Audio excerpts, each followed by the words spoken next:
The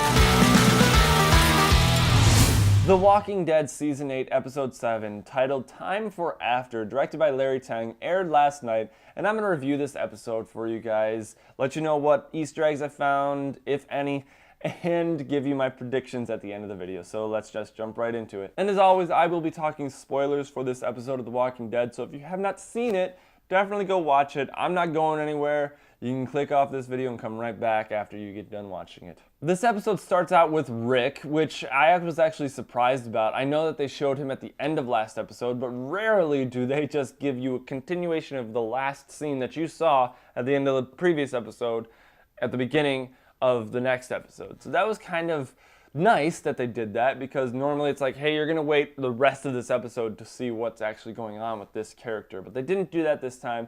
They actually just jumped right into Rick. Those scenes with the heapsters were kind of weird, especially the beginning. You know, Rick's in his boxers, he's all tied up, he walks out of this crate that he's imprisoned in, and then he sees this guy on a pad of paper, he's drawing something, and Jadis is sitting there with a camera. She takes a picture, she's like, turn around, and she takes another picture, and she takes another picture of him, turn back around. It's really weird, I don't get it.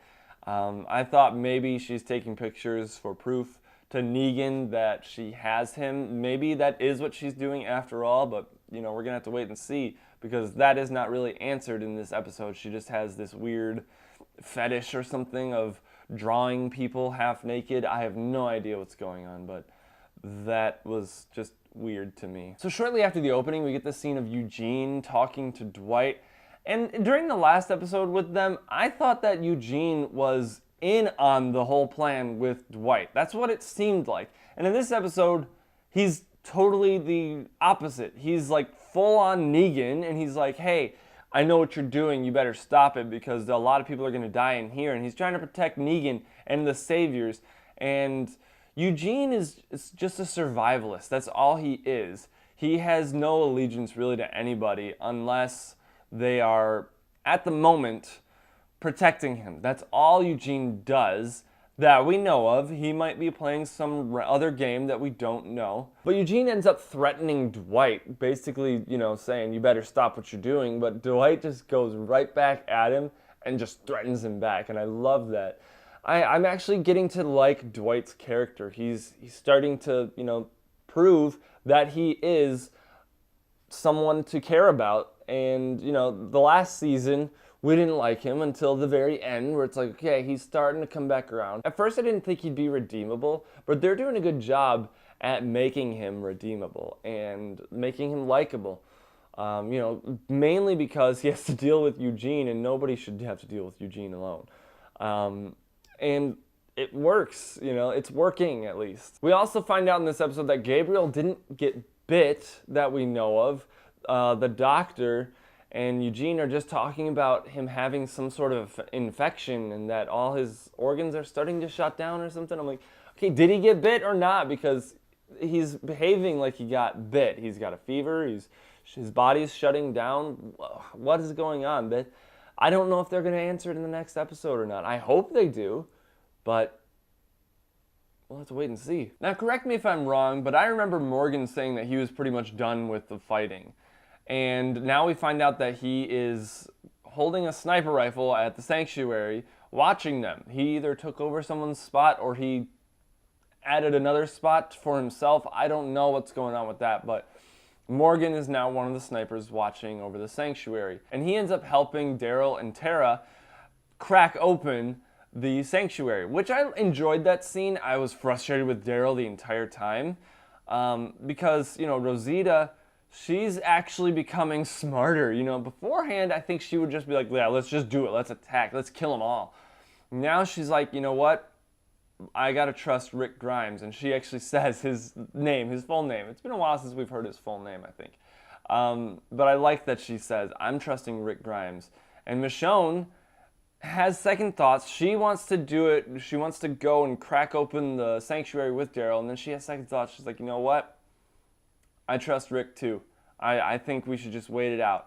But I'm not going to stop you. So Daryl, unfortunately, I think he still feels bad about getting Glenn killed for punching Negan after Abraham was killed at the beginning of season 7. So I think Daryl still harbors some guilt within him for getting Glenn killed, and that's why he's willing to die to get at the saviors and kill them all. And Tara is just being an enabler, so it's hard to talk Daryl out of it when somebody's telling him to do it, he's telling himself to do it, and then the other two people aren't trying that hard to stop him. So I don't know. And Morgan's also on his side as well. So Morgan just wants to end it. Daryl wants to end it. Tara wants to end it. Michonne, she could go either way. She just wants to make sure that everyone's safe. And I admire that about her character.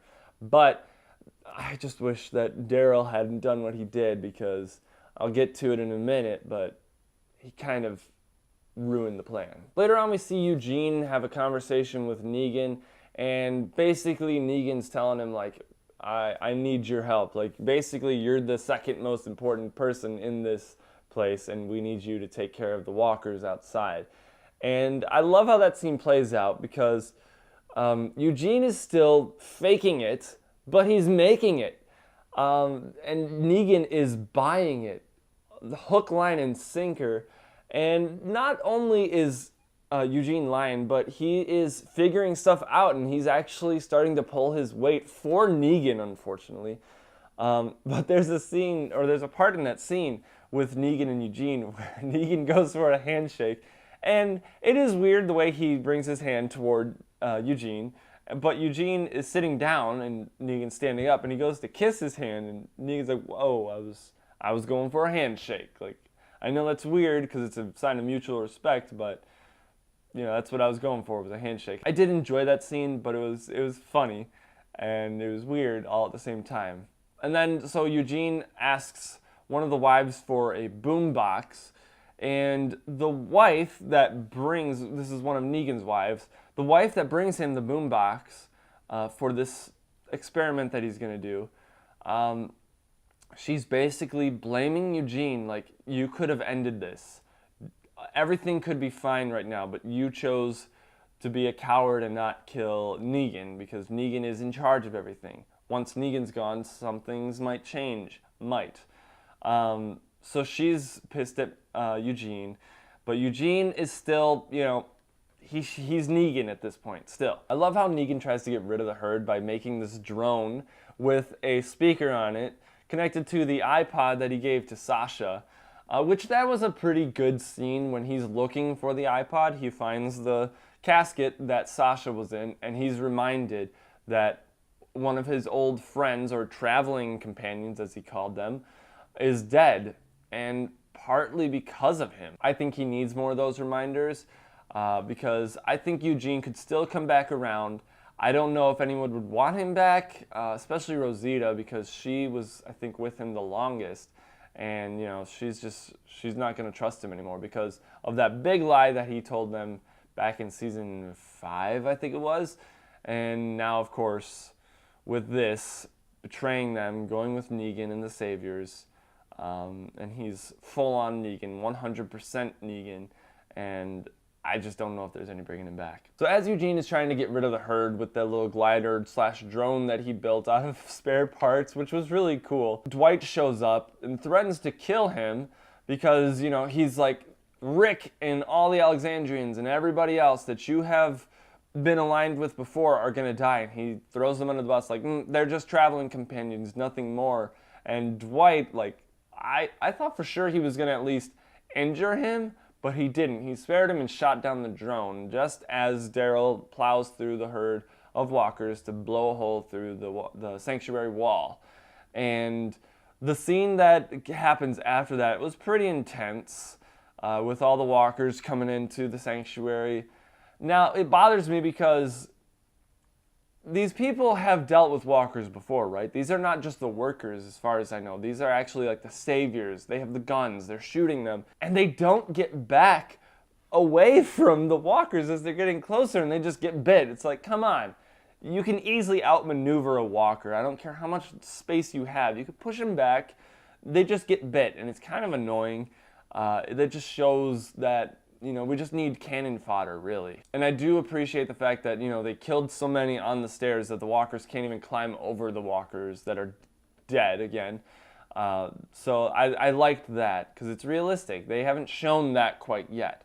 And that was the first time that we actually saw that if you kill enough, you're going to block the way.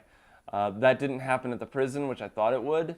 Never did. So shortly after that, Eugene goes back to talk to Negan, and they finally bring back up the idea and the reason why Negan took Eugene, because he's a bullet maker. And they're like, hey, you need to make bullets, and how can we do that? And Eugene's like, if you can get me to the bullets or the bullet making machines, or bring the machines to me, I can get those done for you.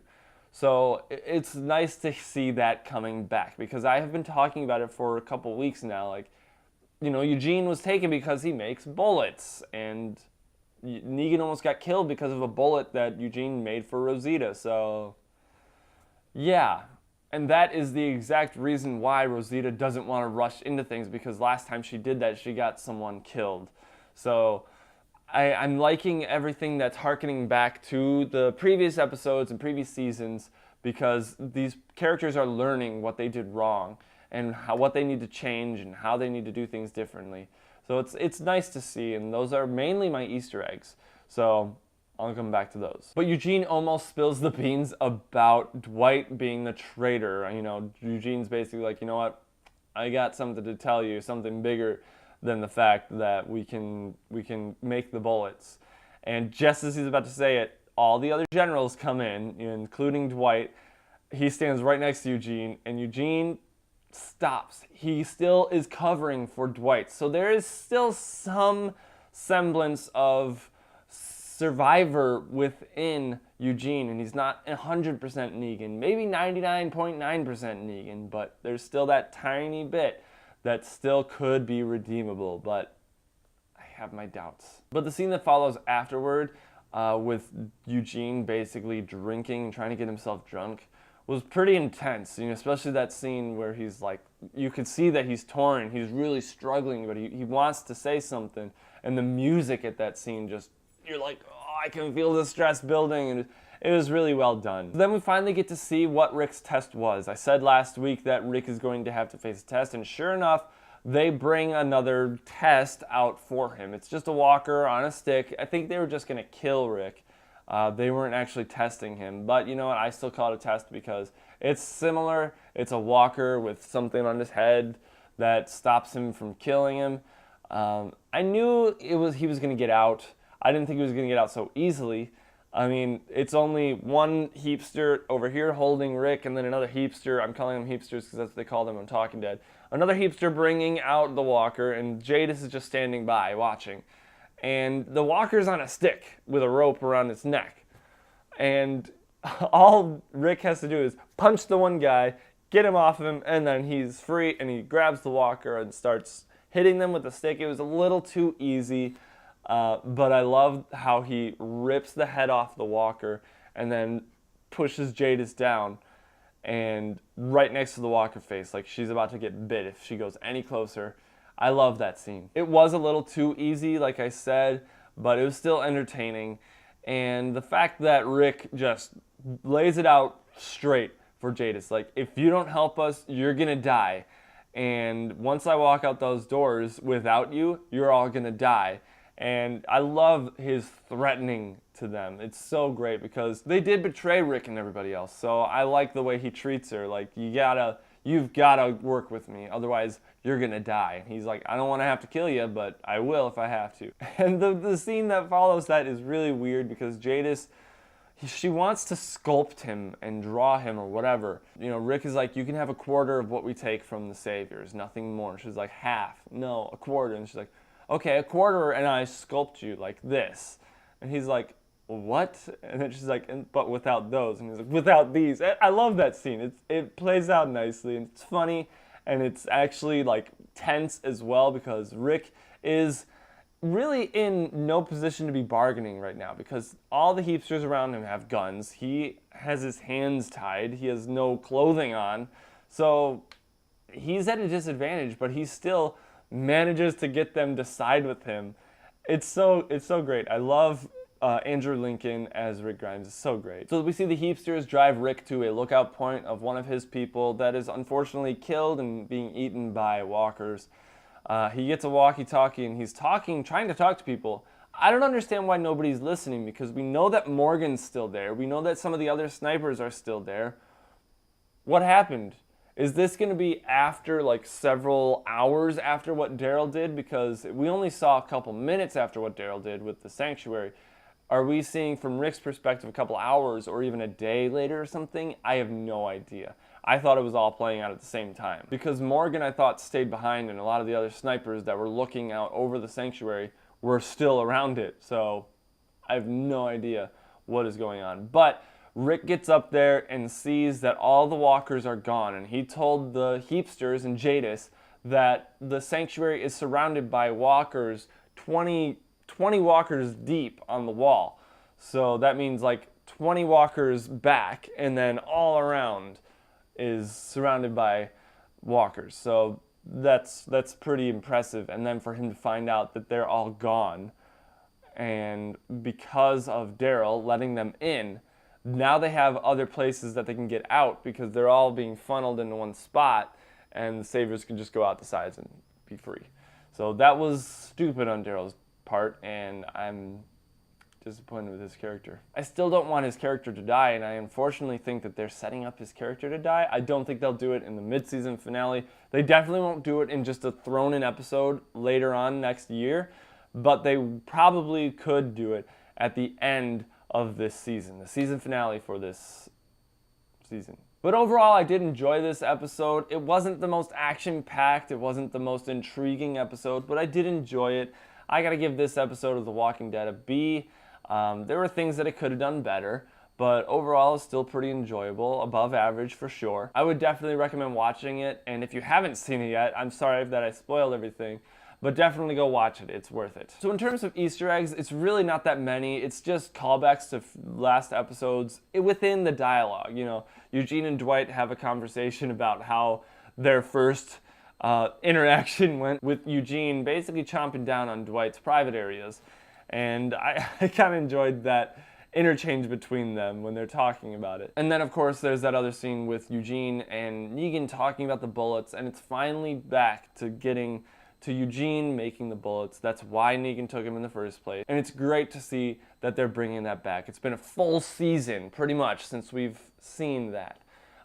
Eugene was taken at the end of the first half of last season, and this is almost the end of the first half of this season when they're finally bringing it back up. So that is all the Easter eggs that I was able to find. If you guys found any Easter eggs, let me know in the comments below. But let's get on to the predictions, because next week is the mid-season finale, which means it's going to be a big episode. It's 90 minutes, which is awesome. I'm so excited about that. And they're also saying that there's a twist in the episode that nobody sees coming. You know, they're trying to sell it too much. I think I know what it is, and I am going to talk about it. So if you don't want any spoilers, stop this video right now. Thank you so much for watching. And I still think that Rick is going to spare Negan. There is those promos for Norman Reedus's show Ride, where Jeffrey Dean Morgan has a really gnarly beard going on, and that's what I think is happening. His character doesn't get access to shaving equipment because Rick imprisons him at Alexandria. He spares him. That's what we saw at the beginning of this season, where Rick basically says, my mercy prevails over my wrath. And I mean, how else can you see that? Who else could he be threatening? He could be threatening Eugene, maybe one of the other generals, but I don't think that that would be such a big thing for him to do. He would either spare them without regret, or he'd just kill them, again, without regret. Rick has kind of lost his drive for killing.